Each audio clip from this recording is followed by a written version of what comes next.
Coach, comment vous analysez ce résultat et ce match un peu particulier, bizarre?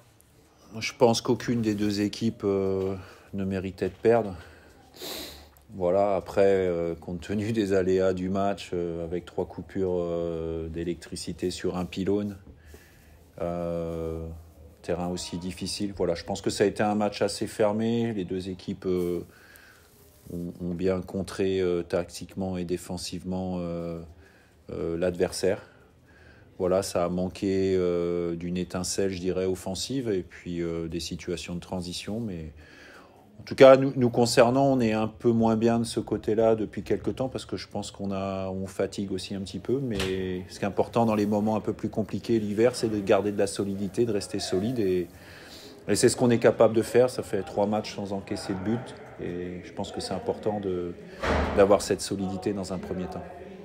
Vous prenez celle de la troisième place, bon, ça continue d'être serré. Est-ce que c'est anecdotique ou est-ce que c'est important on a 32 points. Voilà. Moi, je ne regarde pas le nombre de points. Je ne regarde pas le classement, je regarde le nombre de points. On a 32 points. On s'aperçoit que c'est difficile pour tout le monde. Voilà. On est dans la course du haut. On n'est pas encore à la moitié. On sera à la moitié que la première journée de janvier. Donc à nous de rester si possible le plus longtemps possible dans la course.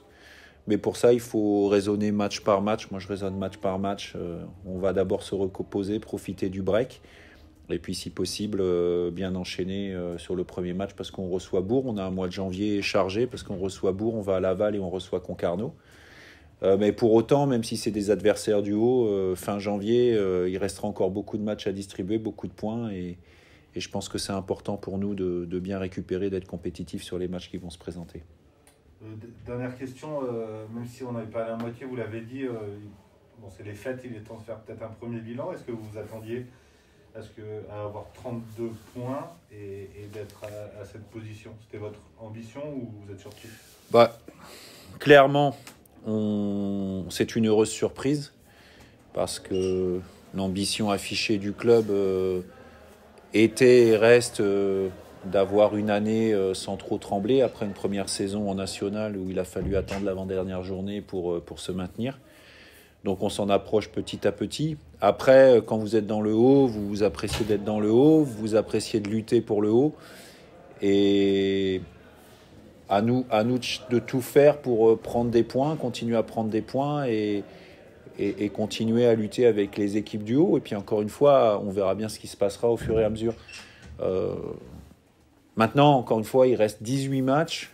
On n'est pas à la moitié. Et voilà, il y a beaucoup de points à distribuer. Il va y avoir des confrontations directes. Il va y avoir des équipes dans le bas qui ne vont pas vouloir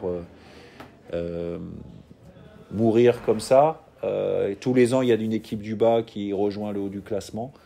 Voilà, aujourd'hui, il y a un petit peu plus d'équipes concernées par le haut du classement. Et c'est comme ça, il faut en profiter aussi. Et le fait aussi qu'il y ait beaucoup d'équipes en haut qui bataillent, ça va faire aussi des matchs serrés. Donc, notamment dans les confrontations directes, tout le monde ne prend pas de points. Et quand en plus ça se termine par des matchs nuls, tout le monde y perd un petit peu aussi. Je prends l'exemple de Villefranche ce soir avec Châteauroux. Finalement, c'est pas une bonne opération, ni pour l'une ni pour l'autre.